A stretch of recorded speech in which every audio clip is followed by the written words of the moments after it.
Hello everyone and welcome to another video. Now, it was almost a year ago to this day when we took what I said was a final look at the AMD FX 4300. The thing is, it doesn't really make sense to just forget a piece of hardware exists, and as I was sorting out my hardware collection, looking for some things that I'm willing to sell, only to make room for other things, I couldn't help but wonder what the FX 4300 could do in 2020, almost a year after we last tested it. It seems that PC games have taken a huge leap in graphical fidelity over the last 12 months, and not only that, but the hardware requirements for these games have become more demanding as well. In today's one then, I've created what is probably one of the most horrible hardware mismatches possible and paired an FX 4300 with my RTX 3070 to see how well the processor holds up when given far more graphical power than it needs to reach its full potential. If the FX chip can't do well under these circumstances, then it probably won't do well with most graphics cards.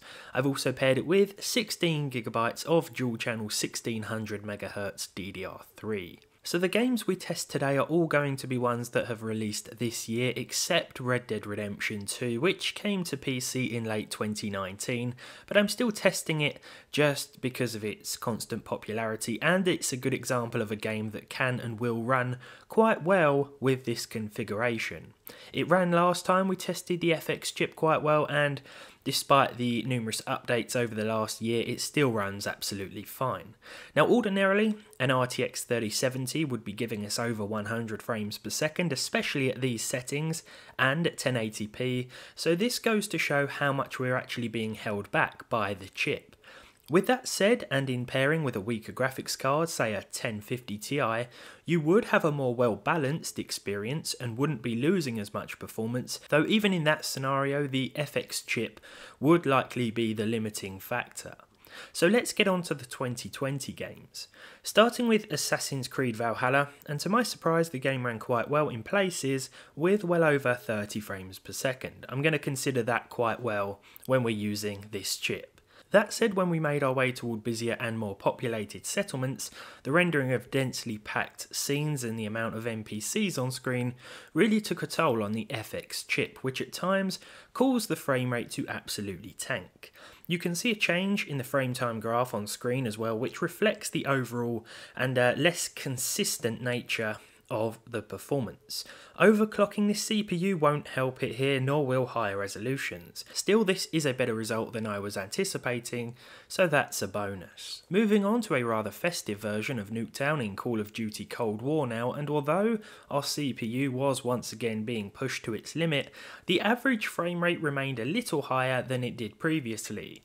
We saw exactly 30 FPS on average, and while the stutters and dips certainly had an impact on my otherwise and usually flawless abilities, I'm joking, I suck at this game whether I'm getting 30 FPS or 120 FPS.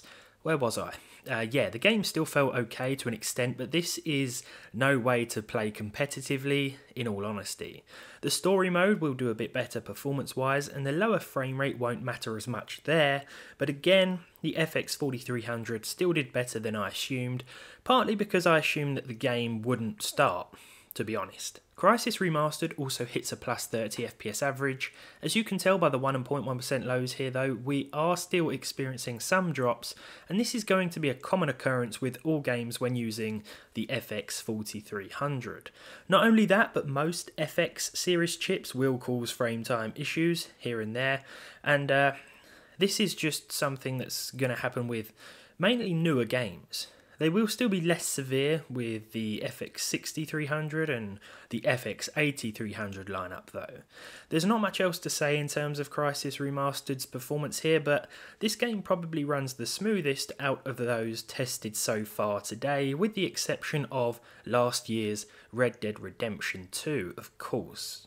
On to the moment that I'm sure a lot of you have been waiting for. Now we're testing Cyberpunk 2077. This just released a couple of weeks ago, and I've been messing around with this game with various hardware ever since. Sometimes I'm surprised with how well it runs, and other times, well, yeah, the less said, the better. This game, since update 1.05, has been more accessible to a wider range of gamers thanks to a fix regarding loading issues on some processors. Again, just like in previous tested titles, let's say Assassin's Creed Valhalla, quieter and less populated areas will mean a frame rate of over 30, though this will drop and drop quite significantly in busier places of the map. With Valhalla, it was settlements and villages, and in Cyberpunk, it's the city. Night City will play havoc with the FX 4300, and the frame rate will sometimes fall into single figures. I actually saw 9 as the lowest, but according to the full performance log, things went as low as 8. Though the difference between 8 and 9, you're not going to notice. It's going to feel horrible either way. Finally then, it's Watchdogs Legion, another Ubisoft title. Ubisoft's version of London is certainly a demanding one. This could be seen as the worst result of the day, especially when we take into consideration the 1.1% lows, which reflect some serious frame dips. There weren't really any areas whereby the frame rate went above 30. I wish there weren't any areas where the frame rate went below 30, but yeah, seeing above 30 FPS was very rare, likely because of the busy city environment which dominates most of this game. At first, the title didn't even start and froze at this loading screen, which meant I had to use the good old Control-Alt-Delete method in order to sign out of Windows and log back in. I thought the system actually locked up completely because it started to hang for a few seconds, and I thought I'd need to restart the PC entirely, but luckily things weren't that bad. Although the FX 4300 then does have the necessary instruction sets to start all modern games, it doesn't quite have the power to run them smoothly. It seems as though the weakest FX chip you should go for these days is either something from the 6 series lineup, or better yet the 8 series lineup, perhaps an FX 8320. Better yet, an entry-level and older Ryzen CPU would be a better choice, such as a Ryzen 3 1200, because even then that's going to perform better than a lot of these FX chips in modern releases, perhaps all of them in fact. But there we go. It's not unlikely that there will still be future games that run fine on the 4300, and there still is games that run fine on it today, but these big AAA titles are probably going to continue causing stutters and frame dips here and there, and you're not really going to get a pleasant and flawless experience. I still think it's important to sort of keep up to date with these chips though, and of course older graphics cards as time goes on, because there are situations when performance can still be quite surprising, although what we saw today is pretty much what I was expecting to a certain extent with the 4300 chip. Now in terms of the FX 4100, let's say for example, again I don't think there's going to be much performance difference here. They've got the same instruction sets as well, so all games that start on this should also start on that. Pricing isn't too different. They're both cheap enough in some areas and non-existent in others. If you want a cheap everyday PC to run a few very light titles, then it's still going to be absolutely fine.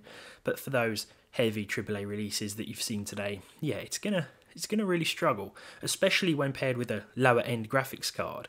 You shouldn't pair one of these with an RTX card anyway, but if you do, yeah, it's going to be a pretty bad experience. I'd recommend no higher than a 1050 Ti, but as I said before, even then, the chip will hold you back in a few situations. All that's left to say is thank you very much for watching then. Let me know if you still use one of these chips in the comments section below. Leave a like on this video if you enjoyed it, leave a dislike if you didn't. I wish you all very happy holidays, have a good festive period of course. Hopefully I'll see you again some time this year, but if not, well, 2021 is when we'll next catch up. So thank you very much for watching, and hopefully I'll see you all in the next one.